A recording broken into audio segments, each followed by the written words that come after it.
Artist Krishen Khanna is one of the top modernists of India.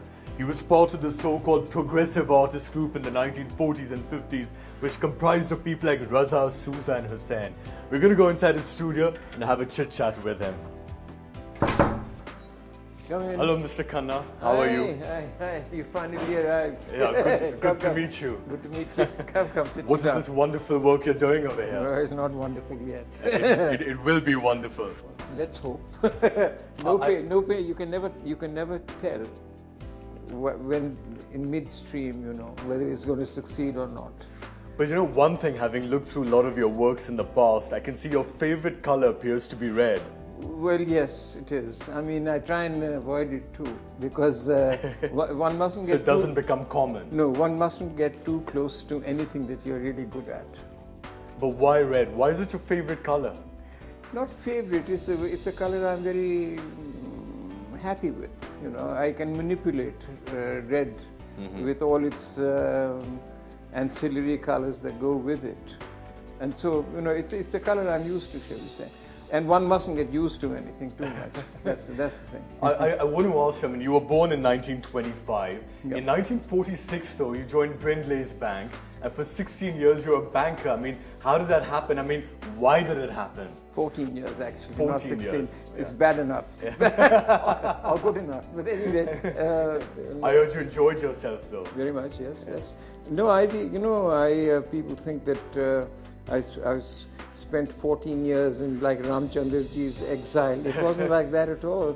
And I was a reasonably good banker. In fact, I got a very good crit at the end of it. And when I was resigning, they thought that I had gone off my jump, and they wanted me to stay on and offered all sorts of good things. But I said, my problem is just one. I just want to paint, simple. Yeah, but you wanted to paint even before you... I did, yes. Before you joined Bandwallahs Bank. So why did you decide to deviate and get into banking instead? Well, I wasn't that good as a painter. I wasn't selling anything, and I had to live, And I couldn't just go on relying on my family and my parents, who didn't have much money anyway. They're all professional educationists, so I've never been known to be rich people, So I had to, I was very lucky I got the job. It was completely by chance that I got it.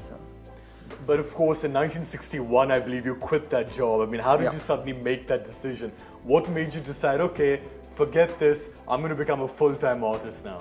Well, it wasn't as sudden as that. But it had been going on all the way along, and even the bank knew about it. And they sort of mentioned in their reports that I don't play golf and I don't go out sailing and I paint, which is supposedly an adverse remark. For a banker. And then in the end, all those people who made these remarks said, what a marvelous thing you did.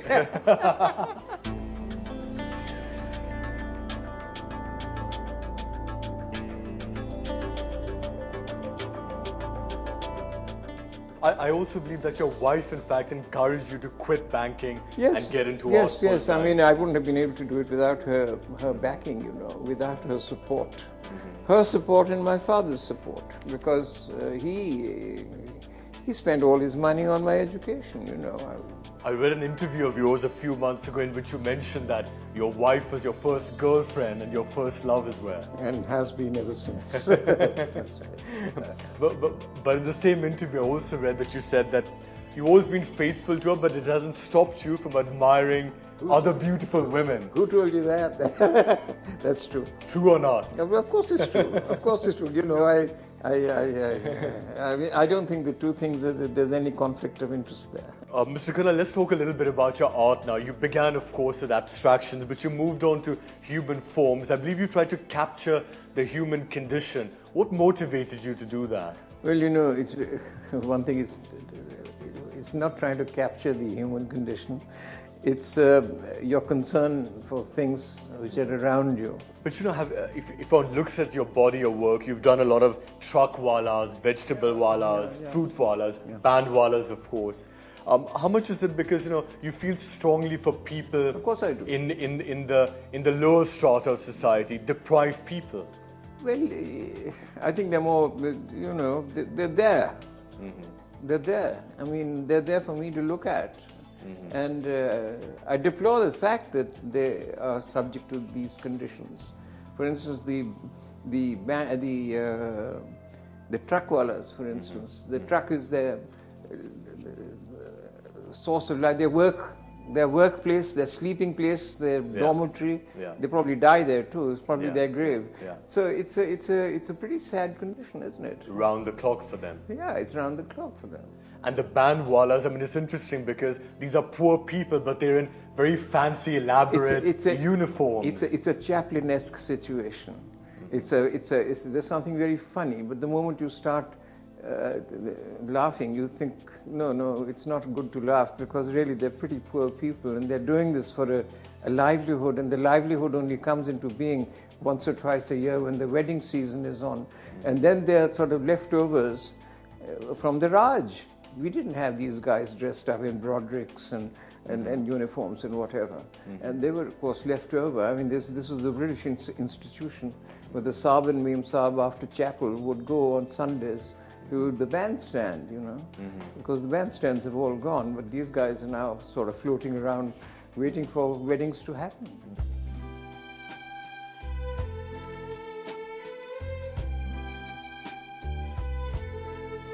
Of course, you know, one other thing which has been a sort of source of inspiration for your work has been partition. You yourself lived in Lahore, you were transplanted during 1947, and you moved to Simla after that. Yes. It's one of the reasons why these things compelled me to leave out, to move away from abstraction. Abstraction is a pure kind of an ideal which you sit in your studio and work, but here you're actually seeing and living with people, you know, you're seeing things. And you're seeing real things, and also you've seen so much. I mean, I have. During partition, you saw police excesses, you saw ethnic cleansing going on. In fact, why don't you give us an example of something you did where you translated what you saw onto your canvas?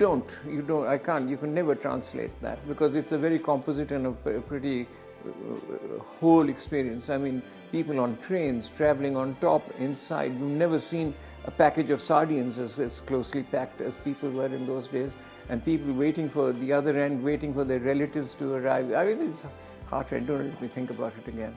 And it's something that I've suppressed as a memory all these years, from 1947 onwards. Well, how come that I haven't painted this earlier? Because you can't digest it, that's why. And it then surfaces after well nigh what, 50 years? 40 years or whatever. It's been buried in your subconscious. It's buried in, but then it takes, you see, art is not a gushing out thing. Today you're moved and so you paint. I mean, it is not a change, it's not an immediate chain reaction to anything. No, not in art anyway. How much of that process is still going on? How much of partition is still buried inside your subconscious? There's a lot of and we may see more of it on canvas. There's a lot of it. I mean, I had this retrospective just now, and there were these paintings which I did, which began with that, and actually they began with an old doctor who used to live below us, and a homeopath, Dr. Gurbaksh Rai, wonderful man, and he spent half his life looking after the people in the street, which was about 200 yards on.